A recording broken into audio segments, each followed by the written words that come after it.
Deer hunting offers a variety of strategies and approaches based on the season, terrain, hunting culture of the area, and your personal preferences. For example, early in the season, when the weather is warm, you may wish to hunt from a tree stand or an elevated blind. Later, if it's cold or icy, you may choose to stay on the ground, hunt from a blind, or slowly walk through the woods. You may even choose to hunt with friends as part of an organized deer drive or track deer in snow-covered terrain. All of these approaches can be successful. The key is to be safe and have fun. When deer hunting, a stand is simply a location that you're hunting from. It can be a tree stand where you're hunting from an elevated position, or it can be a specific spot in the woods or along a field edge where you're in a ground blind, sitting beside a tree, or even hiding in a ditch. Tree stands come in many shapes, sizes, and colors. Hang-on stands, or hang-ons, are tree stands designed to be attached to a tree with a chain or a strap at the height you want to hunt from. They include a seat of some kind, and you typically access these stands with strap-on climbing sticks or screw-in tree steps. Climbing stands, or climbers, are attached to the base of the tree, and you use them to climb to the desired height and then hunt from them. Climbers consist of two halves that attach to the tree separately. You stand in the bottom half, and you hold onto or sit in the top half and climb the tree like an inchworm. Climbers have the advantage of allowing you to be very mobile and flexible with your stand sites. Ladder stands are essentially hang-on tree stands, but with a ladder attached. Ladder stands are propped against and strapped to a tree. They include a ladder to climb and a platform seat to hunt from. Finally, there are elevated blinds. These have become increasingly popular in recent years, and they are simply hunting blinds placed on wooden or metal frames to allow hunting from an elevated position.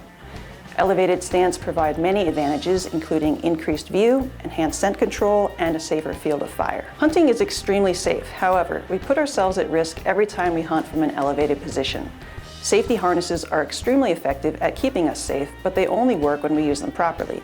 You should never climb into or out of a tree stand or hunt from one without wearing a safety harness that is attached to the tree or to a lifeline. Elevated stands are very popular, but hunters have been pursuing deer from the ground long before the first tree stand was ever constructed. Some hunters prefer to hunt from the ground because they don't like heights, they like the added challenge, or they just prefer a different strategy. You can hunt simply by sitting or standing next to a tree. A lot of deer are shot every year by hunters using this method. The big advantage is that you don't need to purchase a stand or a blind, and you don't need to carry anything into the woods with you. Ground blinds are great too. Blinds have the advantage of allowing you the opportunity for some movement without spooking wildlife. They are great for mentoring new or seasoned hunters, and they can provide a stand site even if there aren't any trees or cover in the spot that you want to hunt from. Hunting on the move is very different from hunting from a stationary location and has different advantages and challenges. Still hunting is a strategy where you move extremely slowly through the woods or cover while looking for deer. Hunters employing this strategy are most successful when they move quietly for a short distance, slowly scan the area ahead of them for deer, and then quietly move a short distance again and scan again. The idea is not to walk continuously. Instead, you want to attempt to be invisible, slip through the cover, and not alert deer to your presence. You can also drive hunt. This technique involves a group of hunters working together to move or push deer past a group of strategically positioned watchers, or shooters. You conduct the deer drive by placing one or more watchers where they'll have a good chance of seeing deer. And then the remaining hunters walk through the woods attempting to drive or push deer to the watchers. Next is spot and stalk hunting. This involves first spotting the deer from a stationary location and then stalking to within shooting range of that specific animal. This strategy can be used by both archery and firearm hunters, but it is much more common in open settings such as the Western United States. This strategy requires skill and knowledge of the quarry and terrain. However, it rewards hunters with extremely exciting experiences. Regardless of where you choose to hunt, your strategy can range from simply watching for deer to getting more aggressive and calling to them. Deer actively communicate with vocalizations throughout the year, and this is especially true during the hunting season. Early in the season, mimicking a fawn can bring a doe running to you, while during the breeding season, grunting is a great technique to call in a buck. You can rattle to simulate two bucks fighting, you can use scents to attract deer to your stand site, and you can even use a decoy to help lure deer into shooting range. This is extra gear to carry into the woods, but it can provide some outstanding action and excitement. When calling or decoying deer, here are a few things to remember.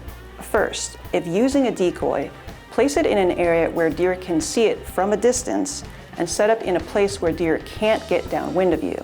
That could be a thicket, a body of water, or steep terrain behind you. If trying to call a buck to a decoy, stay away from feeding areas and places that does frequent. The does will usually show up first and get spooked when they realize the decoy isn't real. Bucks, on the other hand, can be very easy to fool during the breeding season, even going so far as to attack the decoy.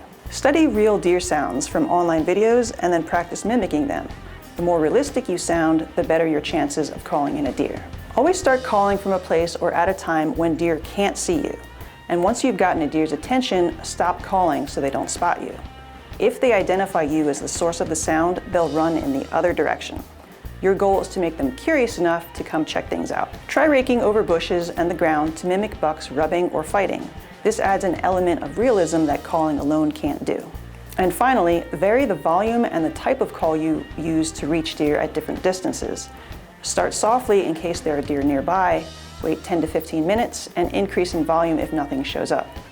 The sound of antlers rattling or a snort wheeze will often carry further than a grunt. Another way to bring deer within shooting range is to create a feature on the landscape that deer will naturally want to use, such as a trail, scrape, or funnel. For example, you can create a mock scrape by picking a branch that is about 5 feet off the ground and scraping aside the leaves and soil underneath it to create a bare spot. Then hang a scent dripper on the branch or spray some buck urine on the soil. Some hunters even urinate in the scrape themselves. However you choose to hunt, remember that deer see movement extremely well, so be still and do more looking than moving if you want to see more deer. Well, that's a quick overview of deer hunting approaches, but there is so much more you can learn by visiting the National Deer Association website at deerassociation.com. Have fun and good luck in the woods. Follow our socials at NYSDEC or head to our website at dec.ny.gov. To learn more, follow us on Facebook, Instagram, TikTok, YouTube, or head over to www.deerassociation.com.